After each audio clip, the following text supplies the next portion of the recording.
Okay, full screen. All right, so this video is going to be about the A term of quadratic and the A term of a cubic. And it's going to be a short and sweet video, hopefully not rambling on too much, but I'm going to be done teaching math completely in another few months. And I think I've got some experience that I'd like to share, some things that maybe are not common knowledge and probably should be.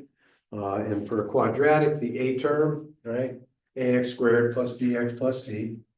AX squared plus BX plus C. I don't think people realize is rise over run squared as measured from the vertex. So I put this in graphing form. We can see -3, -10, the vertex. And if you put a 0 in on the left side, you can see 8, and it's on the upswing. It's on the upswing side, just a little tidbit of information there to locate your y-intercept. And if we look at rise, it's easier to do instead of y2 minus y1. It's easier to simply ask the question, how do you get from -10 to 8? You go up 18.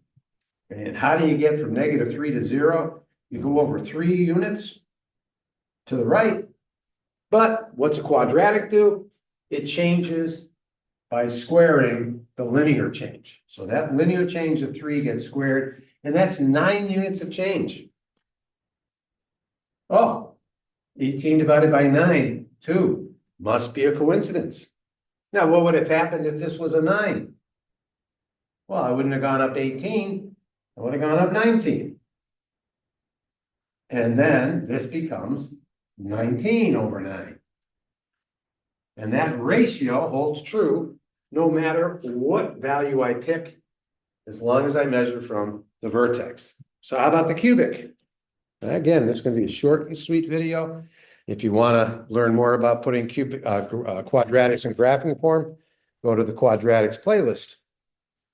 Okay, so I just did a cubic and I made a nice friendly number, right? Because minus b over 3a, the average of the roots, okay, gives me an integer. If this is an integer, it's easy to work with. So I picked something where I could get a nice round number, 18 divided by 6, 3.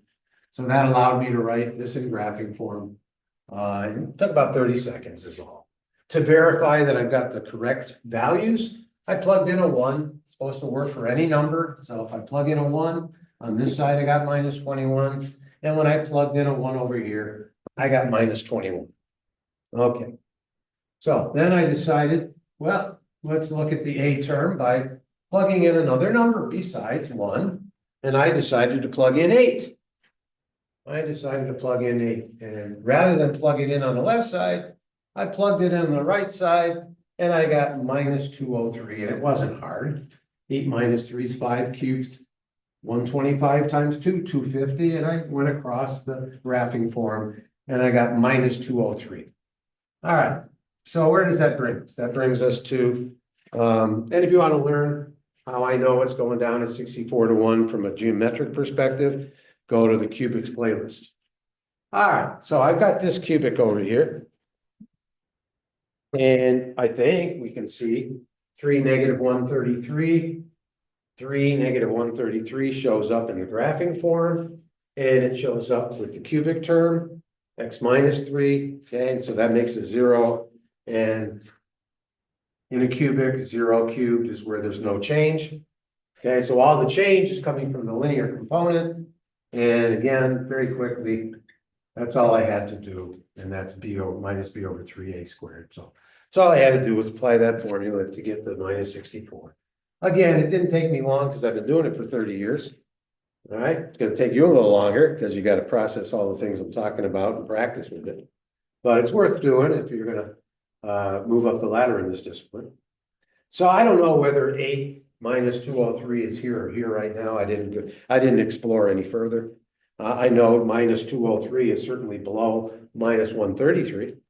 And it turns out the A term is rise minus linear run. We use the terms run over run cubed as measured from the point of inflection. So let's do that. So what's the rise from minus 133 to minus 203? Well, if I'm not mistaken, I've gone down 70 units. And the linear run, Well, the linear change, I shouldn't say run, the linear change is 8 minus 3, 5 times 64, which is minus 320. All right, so I've got, and the opposite of that, the opposite of minus 320, I went down 70. The opposite of minus 320 is up 320. And run cubed, well, 8 minus 3 cubed appears to be 125. And minus 70 plus 320 is 250. And 250 divided by 125 is 2. Huh. Must be a coincidence. All right, so a short and sweet video. Just going to start putting some things out there that I don't think are necessarily common knowledge. And no sense me taking it to pasture. So I'm just sharing it. Have a good one.